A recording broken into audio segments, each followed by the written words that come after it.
வணக்கம், welcome to உலக தமிழா. இன்றைக்கி நம்ம பார்க்க போகிற ரெசிபி பார்த்திங்கன்னா சக்கரவள்ளி கிழங்கு இடியாப்பம். இடியாப்பம் ரெசிபி ஆல்ரெடி நிறைய நம்ம சேனலில் அப்லோட் பண்ணியிருக்கோங்க. அதோட லிங்க் நான் கீழே தரேன், செக் பண்ணி பார்த்துக்கோங்க. அதே மாதிரி சக்கரவள்ளி கிழங்குலையும் நிறைய குழம்பு, வறுவல் இந்த மாதிரி நிறைய வீடியோஸ் அப்லோட் பண்ணியிருக்கோம். அதோட லிங்க்கும் நான் கீழே தரேன், செக் பண்ணி பார்த்துக்கோங்க. இது ஒரு வித்தியாசமான ரெசிபிங்க, நல்ல சூப்பர் டேஸ்ட்டில் இருக்கும். வாங்க எப்படி செய்கிறதுன்னு பார்க்கலாம்.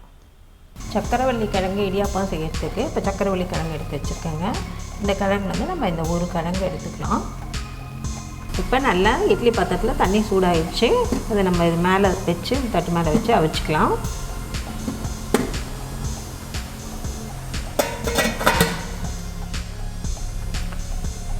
இப்போ வெந்துருச்சா பார்த்துக்கலாம். இப்போ இது 15 நிமிஷம் ஆகிடுச்சு. கிழங்கும் நல்லா வெந்திருக்கு. இப்போ இதை எடுத்து நம்ம தோல் உரிச்சிடலாம். சக்கரவள்ளி கிழங்கு நல்லா ஆற வச்சு தோல் உரித்து எடுத்துகிட்டு வந்தாச்சுங்க. இதை நம்ம இப்போ நல்லா நசுக்கிக்கலாம்.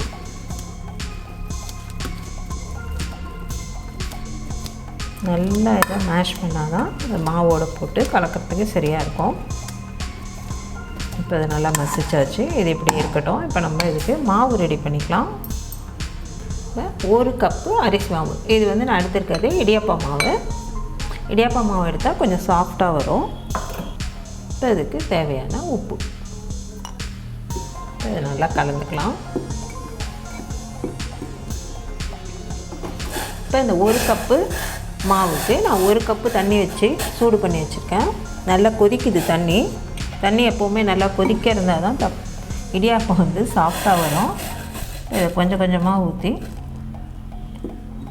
இப்போ வர மாவு இல்லாமல் எல்லா மாவுலேயும் நல்லா தண்ணி படுற மாதிரி செஞ்சுக்கலாம். ஏன்னா நம்ம வந்து வெந்த சக்கரவள்ளி கிழங்கு வேறு இதில் போட போகிறோம். அதுக்கேற்ற மாதிரி நம்ம செஞ்சுக்கலாம்.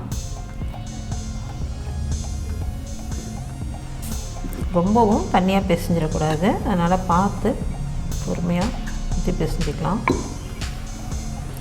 இப்போ இதில் வரமாவு இல்லாமல் நம்ம நல்லா கலந்துட்டோம்.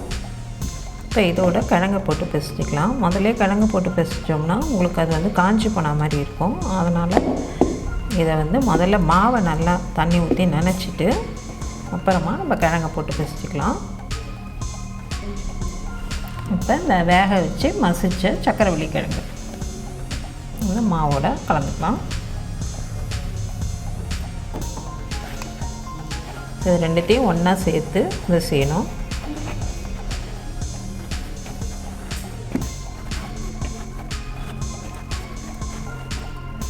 இப்போ நல்லா பிசைஞ்சாச்சு.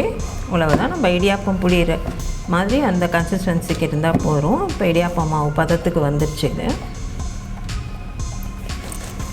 இப்போ நம்ம இடியாப்ப அச்சில் போட்டு புழிஞ்சு எடுத்துக்கலாம்.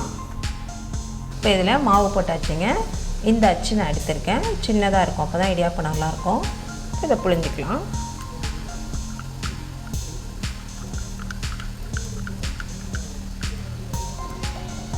இப்போ இதே மாதிரி எல்லா இதுலேயும் புழிஞ்சிடலாம். இப்போ புழிஞ்சாச்சுங்க இடியாப்பத்தை. ஆல்ரெடி நான் வந்து இட்லி பானையில் தண்ணி கொதிக்க வச்சுருக்கேன். அதில் இந்த தட்டை எடுத்து வச்சிடலாம். இப்போ இதில் வச்சாச்சு. மூடிட்டு இது அப்படியே ஒரு 5லேருந்து 7 நிமிஷம் இருக்கட்டும், சீக்கிரமாக வெந்துடும். இப்போ 10 நிமிஷம் ஆயிடுச்சுங்க. இப்போ கையை வந்து நான் ஈரம் பண்ணியிருக்கேன். இப்போ தொட்டு பார்க்கும்போது இதில் ஒட்டவே கூடாது. இதில் ஒட்டலை, நல்லா சூப்பராக வெந்துருச்சு.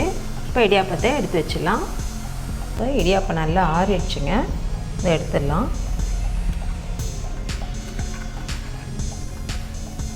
இப்போ எவ்வளோ சூப்பராக வருது பாருங்கள். கொஞ்சம் ஆற விட்டு எடுங்க, சூடாக எடுத்தால் சரியாக இருக்காது.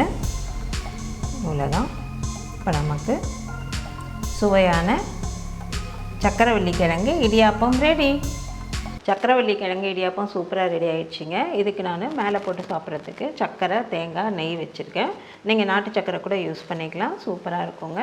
நீங்களும் உங்கள் வீட்டில் இதே மாதிரி செஞ்சு பார்த்துட்டு உங்கள் கருத்துக்களை எங்களுக்கு தெரியப்படுத்துங்க. நன்றி, வணக்கம்.